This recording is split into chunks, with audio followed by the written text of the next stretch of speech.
Si Blackjack nakasama ko sa iwaig, kakosa ni Baby Ama. Itsura nung parang si Pirata Buwang, mataba rin. Puno-puno ng tattoo rin yun. No? Marami rin tattoo, pati sa mukha may mga tattoo rin. Kaya nga kami nakulo niya dahil kay Amado eh. Tinirya ni Amado si Pedro nun eh. Sasapawan na si Amado. Ano mo? Big time na si Pedro nun, daming pera eh. Tapos nag-jury pang kalahatan ako dyan. Yung taga-hatol ka. Halimbawa, malaki na kasalanan, mga nanunungkulan ng abusado, hatulan mo na. Meron nga ako nabasag na mayores pang kalahatan doon. Sabi ko, pati nga nung logbook natin, tinignan ko, laki ng utang niya. Silip ko na, kinausap ko na lahat ng mga magugulang doon. Sabi ko, bibigyan ko yung ano natin, binigyan ko no. Pinagtripan siya po, binigyan siya po.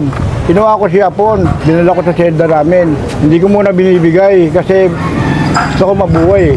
Mga storya ng tattoo sa kali.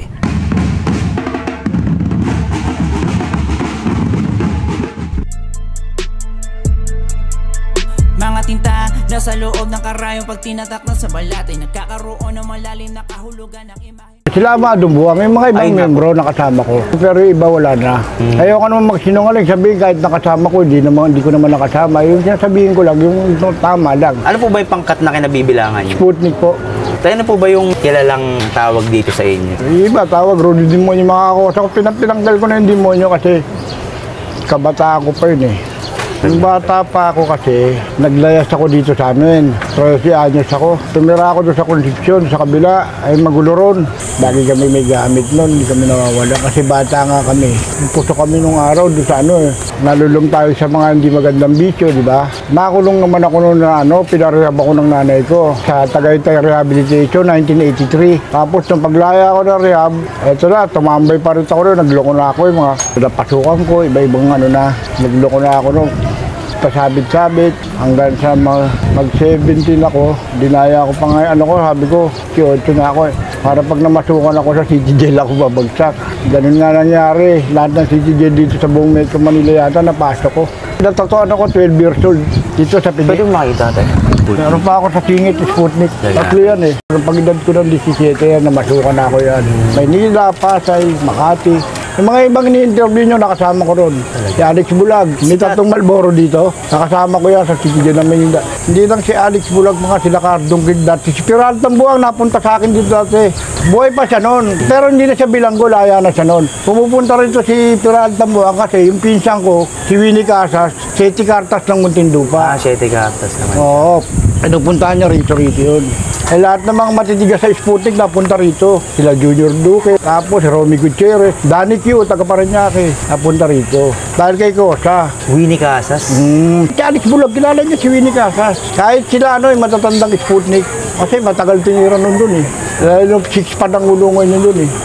12 par, sa kilala ko, sila Cardong Kidlat. Cardong Kidlat, maliit lang, malaki tiyan.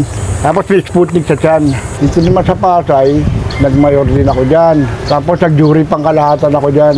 Yung taga-hatol ka. Halimbawa, malaki na kasalanan, mga nanunungkulan ng abusado, hatulan mo na. Meron nga ako nabasag na mayores pang kalahatan doon. Kung baga sa una ako sa kanya, mas matagal ako sa kanya, bagito lang siya eh. Palibasa, talo ako sa tugal sa taas, nangiram ako ng pera. Hindi ako pinahiram, ginawa ko na lang. Tinawag ko yung kahero pang kalahatan. Sabi ko, pati nga nung logbook natin, tinignan ko, laki ng utang niya. Tapos sabi ko, mag-utang lang ako ng 500, hindi mo ako napahiram. Eh, gano'n. Silip ko na, kinausap ko na lahat ng mga magugulang doon. Sabi ko, bibigyan ko yung natin, binigyan ko na siya. Puro palo, puro ulo lang. Si Dolphy Jr. naman nakasama ko sa maximum. Siya mayor ng 91 noon. Panahon ni Amado Buwang yun. Si Amado commander noon. Tsaka si Pedro Katakutan. Awa ko, kung buhay pa si Pedro, wala na akong balita. Hanggang iwaig, nagsama kami noon. Tigo rin yun. Una lang ng konti sila kapatid, pero magkakasabay lang sila. Kasi matanda na rin si Pedro, siguro mag-80 na rin yun ngayon eh. Kasama ko yan, pangalan siya sa akin. Pedro Katakutan. Pedro Katakutan. Oo. Pero mayor ng HC2. Amado. Commander yun doon, siyempre nasusunod yun. Kaya lang, mahilig dumahak. Dahak ng dahak yun. Ang payat nun. Kailangan ng alas commander eh. Sino yung pinalta ni Amado bago si Amado? Kalimutan ko eh. Junior Duque. Ayaw na ni Junior. Sabi sa kanya, kinausap na siya ng mga Sputnik. Kasi hindi na siya hindi na siya umaakso. Binigay na ni Duque kay Amado. Bait naman si Junior Duque, okay naman yun. Kaya nga kami nakulo niya dahil kay Amado eh. Tinirya ni Amado si Pedro nun eh. Nainggit siya kay Pedro, sasapawan na si Amado.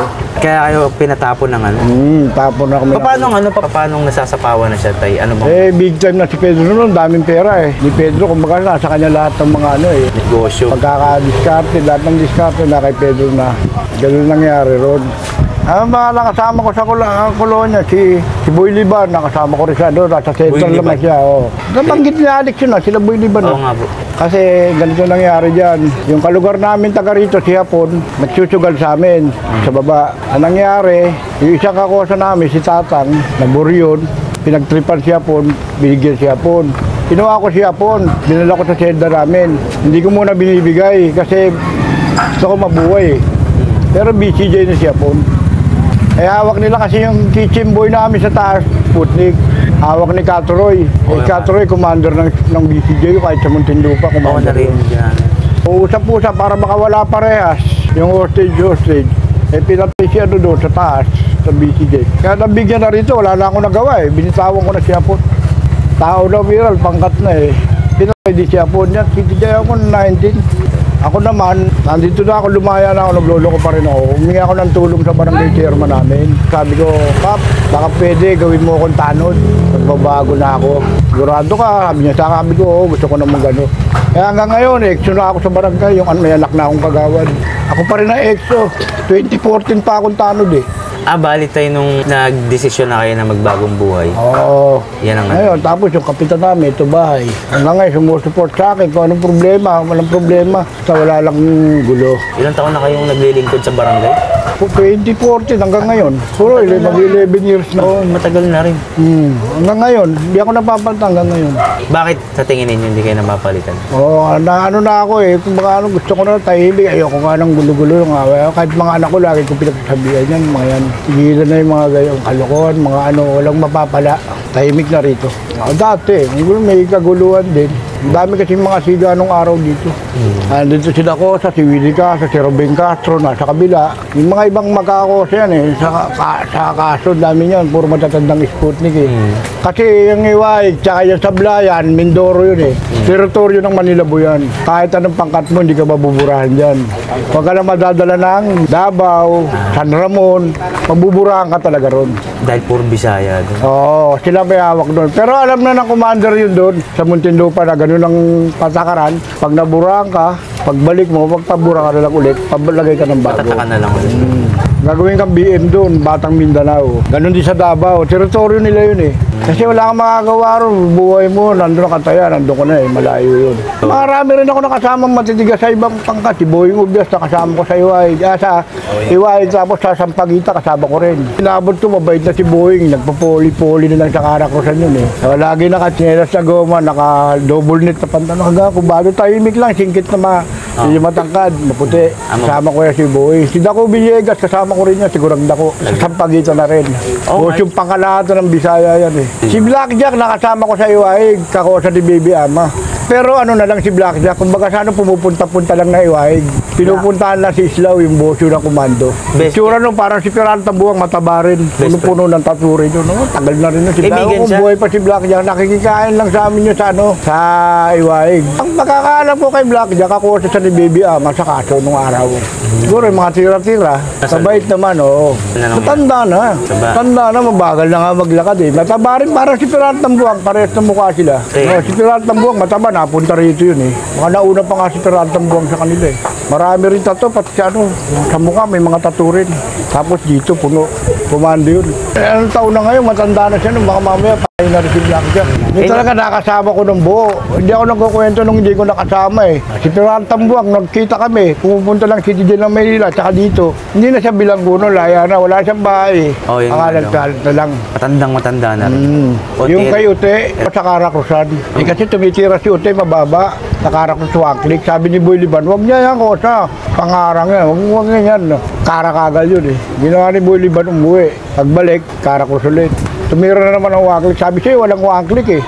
Binigyan. Nakatakbo pa sa si si Guiliban, hindi naman binigay ni Tony Puke. Mayor ng 8. Tonin Puke. Ngayon naman, maayos naman ako sa barangay. Ang ganda na kalagayan ko dyan Parehas pa. Ang barangay chairman namin, mabait naman. Yan bahay. Para sa akin, sabi ko, lalo na huwag sila masyado, mapusok. Kasi bata nga, sobrang kukulit Pagdating naman, nag-iiyakan naman. Kaya iwasan nila yung gulo. Unang-una gulo at saka bisyo. Iwasan nila yan nagdadala Pag may bisyo ka, magulo isip mo.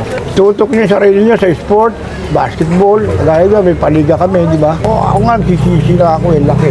Dati sobrang kulit ko talaga. Halos naman ako ng kulungan talaga. Halos kalahati ng buhay ko, nakakulong ako. Respetuhan lang pag Kasi may mga yun, daming tattoo abang Di ba? Kala mo, sabi ko, ibon-ibon lang yung mga tattoo nyo rito Mga isda-isda. Okay lang magpatato, basta huwag kang gagawa ng kalokohan, di ba? Wala namang problema Pinagdaanan ko yan Di ba? Ayoko rin yan. Dito sa lugar nyo, okay lang? Hindi naman Wala na naman siguro makulit dito. Takot sa inyo na. More than... Bata ka ngayon, sagot-sagutin ka pa, mababastos ka lang, di ba? Oo. Iba na mga kabataan. Kaya nga, sabihan ko na lang. XO, Ako, si ako- Rudy San Jose, EXO ng Barangay 4. Ito yung story ng mga tattoo ko.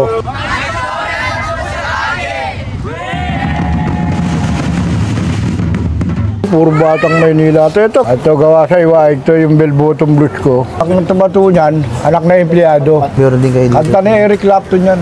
Tagal na yan Unang tattoo ko yung mga yan Mano-mano to Hindi makina to